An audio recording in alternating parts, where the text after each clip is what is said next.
viewers, and welcome to a fresh episode of Atn Business on Atlantic Television Network right here in the city of Port Harcourt. This is a network's medium of bringing the happenings in the economic sector of the society to our discerning viewers. This program is aimed at bringing to the doorstep of viewers the business, financial and economic activities from all strata of society. Its delivery is accentuated through the various stock exchanges across the world, news about government economic activities, private sector business activities, listed expert opinions, stakeholders analysis, and correspondent reports. Our top stories for today. Custom, NCS returns 21 stolen luxury vehicles. In China, Bank of China chairman sentenced to death for corruption. Turning workplace conflicts into growth. We are open for advert placements, bookings, and commercials. And you can connect with us on all our ATN socials, Facebook and YouTube, Atlantic Television Network, Instagram and TikTok, Atlantic TV Network 1, X, formerly Twitter, Atlantic TV Net. Watch us live on our websites, www.atlanticnetwork.tv. We'll take a short break, and when we return, we will.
From the lands across the ocean to the land beyond the mountains, through the Sahara, we bring all the sport news, live analysis, expert discussions on trending stories in politics, business, socio-economic, sports, and documentaries.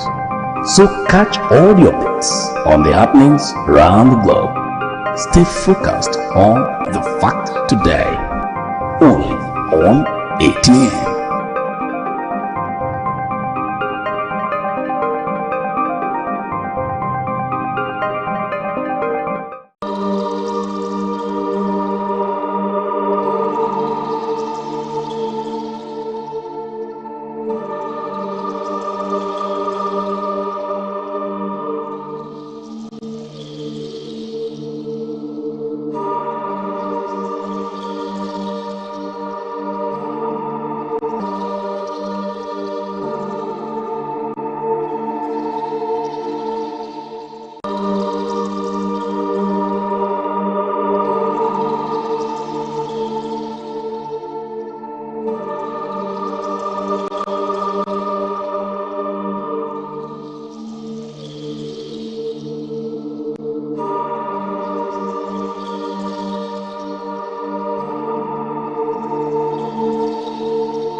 from the lines across the ocean to the land beyond the mountains.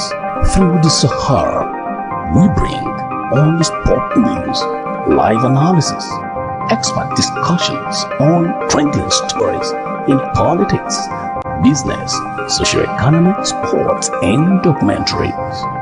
So catch all the updates on the happenings around the globe. Stay focused on the fact today, only on ATN.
From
the lines across the ocean to the land beyond the mountains, through the Sahara, we bring all the sport news, live analysis, expert discussions on trending stories in politics, business, socio-economic, sports, and documentaries. So catch all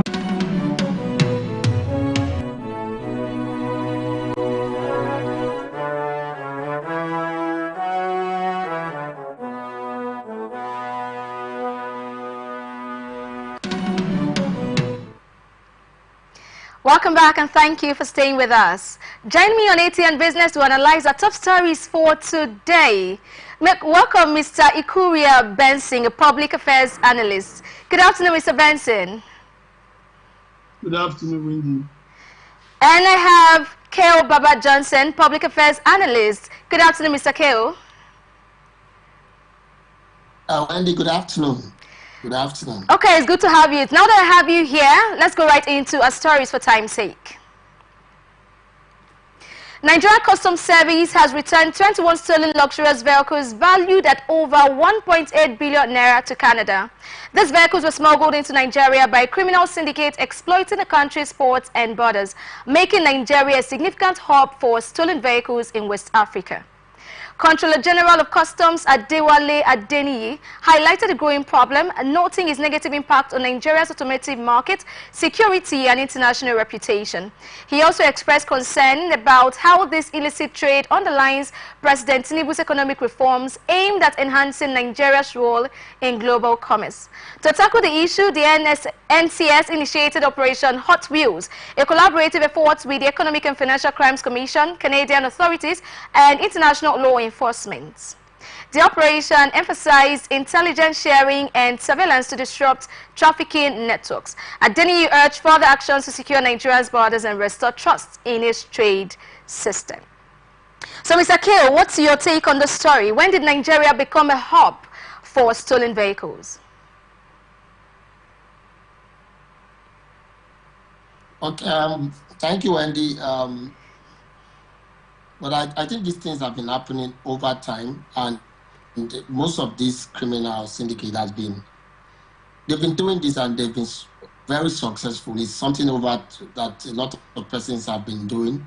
They bring in these cars, they sell these cars. We've had period where people are accusing custom officers of being partners in crime.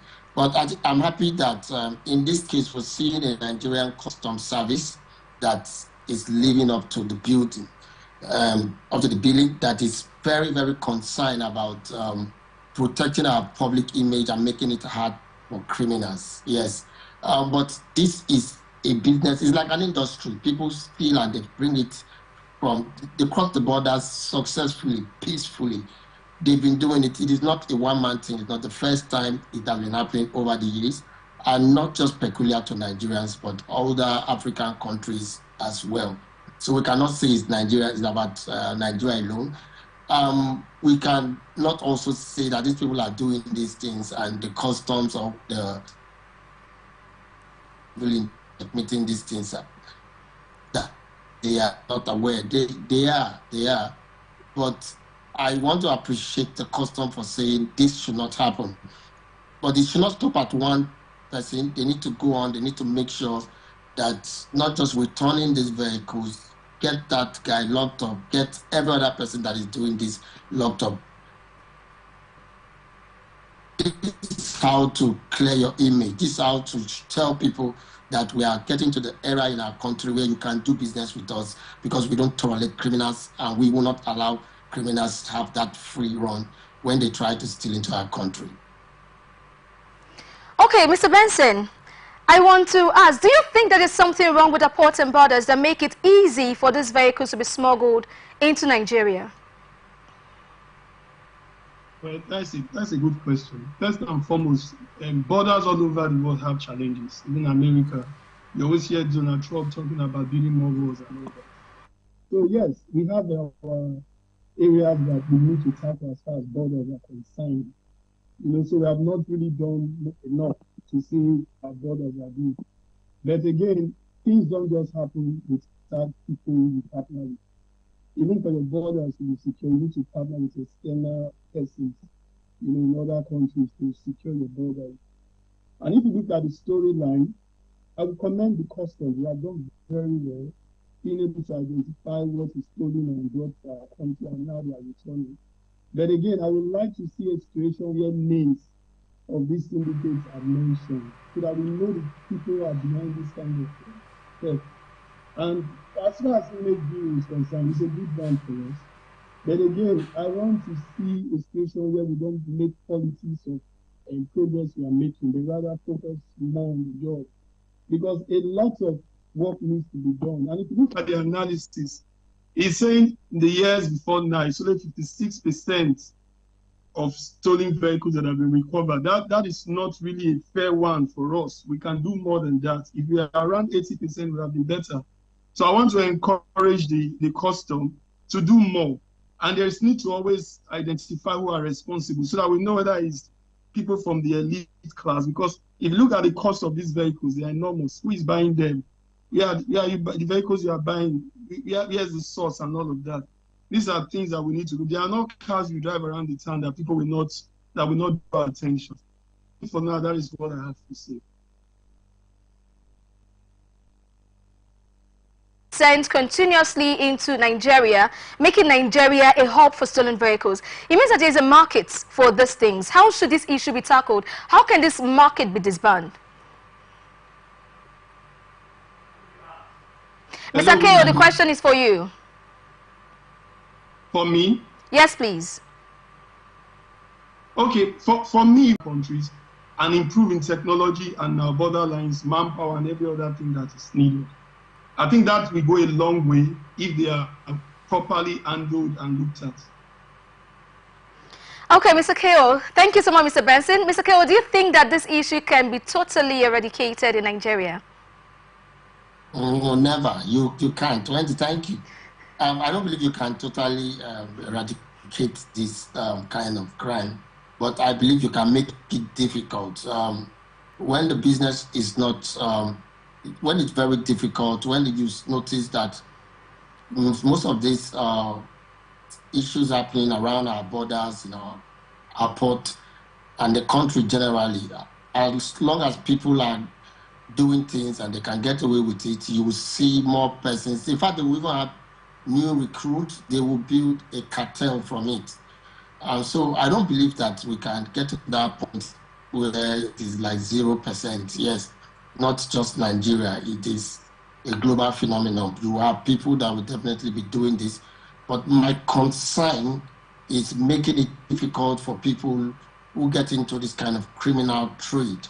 My concern, making sure that people doing this will find it hard to cross our borders. Our port time, you see people do this. These cars are impounded. These cars are returned.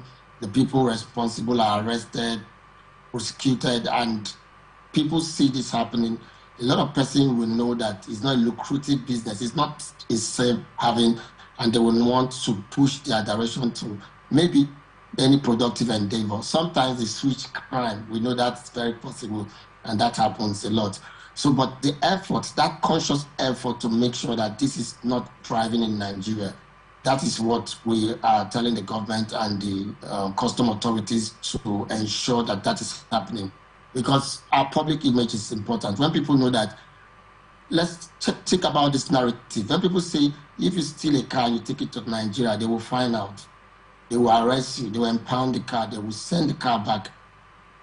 The next thing is these criminals will look for somewhere else. And that's exactly what we need for our country. You clean it up. I don't know if it's possible to bring it down, but I know that as long as there is poverty, as long as people are trying to survive by all means in any society, they will resort to crime. And that's what we're facing as a country. But when they resort to crime, the authorities will make sure that they do their best to tell them that it is not just criminal for you to take this part. It is also going to steal your opportunity. It will take away your freedom. You will rot in jail. You will be penalized. You won't make profit out of it. And that's what I see for our country. And that's how I'm seeing it. Bring it down to zero. I can't speak and I doubt, but bring it down to the barest minimum. Make it difficult for these criminals. And I know that will be very possible. Thank you so much, Mr. Keo. And kudos to Nigerian Customs. That was a good one. Congratulations to the government. Moving on to the next story. Liu Liange, the former chairman of the Bank of China, has been sentenced to death with a 2-year reprieve for corruption and illegal issuance of loan. A court in Jinia, Shinago province, found that Liu had accepted bribes worth over 121 million yuan, approximately $16.8 million, and facilitated illegal loans totaling over 3, which has led to the punishment of over 1 million officials since 2012, including high-profile military and political figures. Liu is the second senior banker recently implicated, following Liu Wenlong of the Agricultural Bank of China. Former vice governor is also facing prosecution for accepting bribes. This campaign underscores China's zero-tolerance approach to corruption, targeting both high-ranking officials, the call tigers, and low-level personnel, the call flies. Mr. Benson, what's your take on the story? In China, they have always been like that. They are very strict when it comes to their fight against corruption and all of that. That is why their economy is thick. I just really want to believe that as Nigerians, we can learn from China's approach, because they are serious, they mean business. I think we have had instances where corrupt officials in governments were held in government custody, and the next thing you hear is big bargain, or they become political issue and you don't even know what is going on anymore. But you can see the seriousness in China, and the penalty is death. It's a very serious matter because of the implication of the crime. And sometimes we just look at the amount involved of what has been taken, the bribe and all of that. But if you look beyond that, you find out that each action from our political officers or government personnel tends to affect the economy and even the common man, you know. So these are things that are very, very serious, and we should approach them on a very serious note. I want to urge the Nigerian government to improve the penalty and for politicians and even private sector officials who are corrupt, because that is one of the biggest problems that we have at the moment. Corruption is instances, it doesn't encourage any seriousness in addressing these issues. So I think what China is doing is in the right direction. And you can see from the outcome in their economy and every other thing that follows. So it's a move in the right direction. Okay, thank you. Wendy, you know, I know that definitely you have to summon courage to ask this question. It's not doable, it's not possible. Corruption is an industry in Nigeria, just like we have the banking industry, oil and gas industry, entertainment industry, corruption is an industry of its own in Nigeria. For the Chinese, they've proven over time that they have zero tolerance for corruption. But most times, I wonder, I have this concern, and I know a lot of this, he was doing the government a favor in trying to plead and get free and start enjoying his life and enjoy part of our commonwealth. So it's not possible in Nigeria. Why? Because most of the persons in that place of power who are supposed to sit, they know that most of them will have to go down. So they can't do it. We're hoping the next generation, even the next generation politicians, will not be able to do this. Why? They make so much money in politics and they cannot take this route that the Chinese are taking. So if you raise it in Nigeria, steal our commonwealth, because when you steal our commonwealth, you make it difficult for development and everything that would have improved as a result of that fund. And that's why a lot of persons are resorting to crime. So you will thief the money, we make it hard. You too. About the government, Nigeria has 100% tolerance for corruption. And we are in business with China that has zero tolerance for corruption. I want to ask, and you said you have concerns. So what are the concerns you have about this business deal? And then do you think in the long run the discipline and integrity of China will rub off on Nigerians, or you think it's going to be the other way around? The other way around, countries and political leaders of other countries that Nigerians do business with. Yes, that I have discovered that they can't steal, most times they can't steal in their country, but they can easily do it in Africa. It's happening over time. The people that were stealing diamonds in Sierra Leone and all of those countries, they can't do it in their country. So Africa gives back to these politicians from Europe, Asia, and the rest. And that's a concern for most of us. We will not want to accept to learn that from China. So I'm scared. I worry for the Chinese because influencing in Nigeria is not easy. Instead, we influence others. One. Two, I also think that the Chinese government needs to do us a favor. Look at some of the business that business with Nigerian politicians consistently for this long without getting anything from it is hard. And Nigerian politicians will not want to even patronize those kind of companies that are so strict. So I'm confused.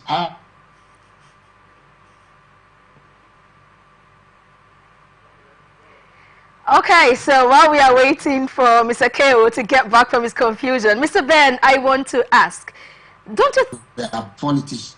Well, hello. Yes, I can hear you. Working with several Chinese that they need a job inside this. They cannot influence us to asking.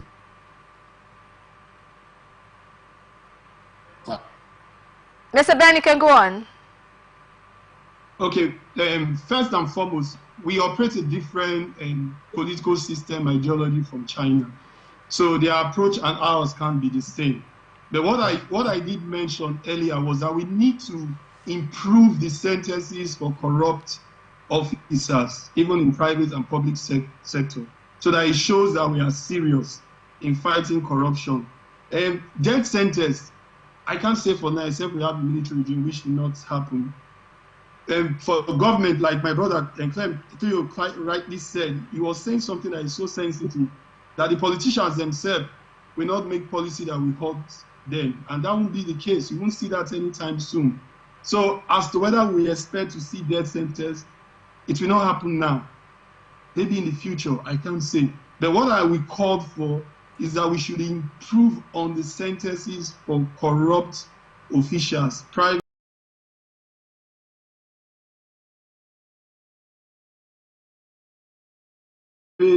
or government.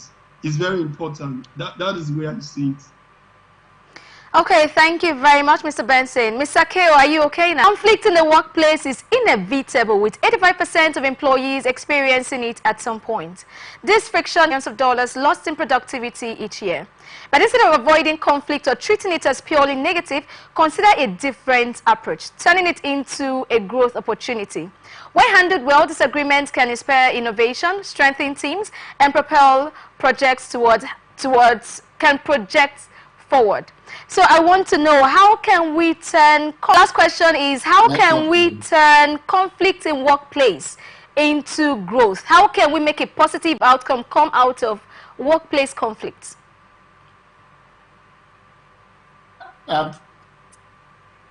So I run a system, and leadership has a very key role to play. Most times the conflict is because the leader or the leaders don't understand how best to address issues. There are people who have conflict, and most times there's conflict of interest, or you redirect this them to the point of understanding and clarity.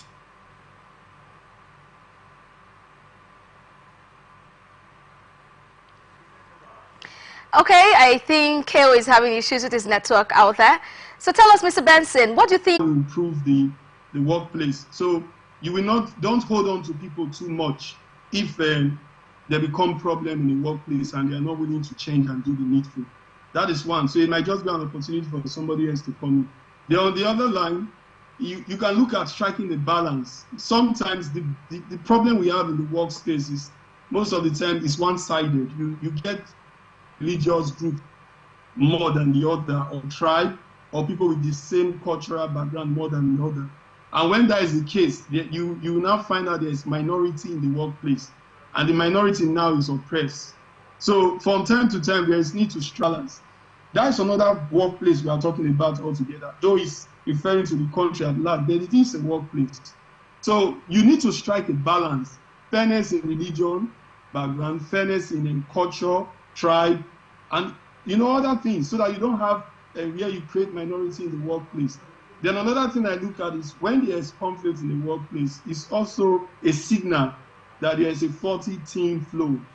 And that is the need for the management to get the necessary training for their personnel. Because the training will make them refresh and equip them with the skills to deal with these issues. So you don't just see the conflict and you look at it from the surface.